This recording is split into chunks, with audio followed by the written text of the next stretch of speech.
Okay, remember that they're changing my voice. They're making it hard for me to speak in my normal voice.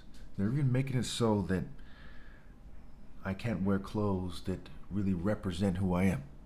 So I look kind of scruffy, kind of shaggy a lot. Let me make this brief here.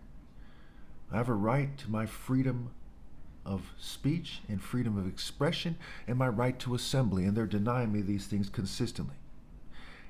There is a massive effort going on to cancel culture, and it's not just the left, it's also the right. And the effect that it has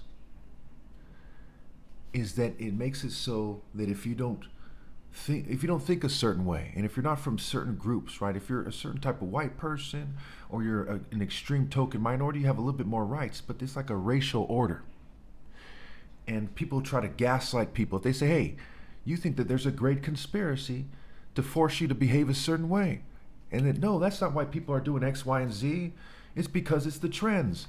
And we all know that there's a massive effort, call it what you want, conspiracy, a collusion, a collaboration, whatever the hell you want to call it. But it's there. And then I have to cite what happened in American history, and they think, oh, he's playing the race card or something. Oh, the white man's holding you down kind of thing.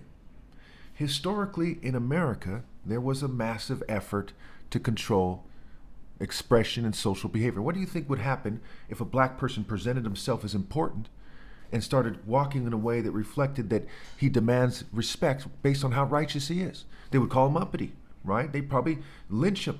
They'd set him up. They'd sabotage him. They'd try to get the black community on him too if they didn't want to make a big fuss, okay, that caused a big racial incident.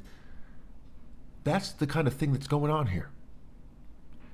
And again, I tell you, if they admitted everything they're doing here and it went to the Supreme Court, even though the Supreme Court leans right, they would agree with me that I have a right, a human right, an inalienable human right to my freedom of expression, my right to an assembly, and my freedom of speech.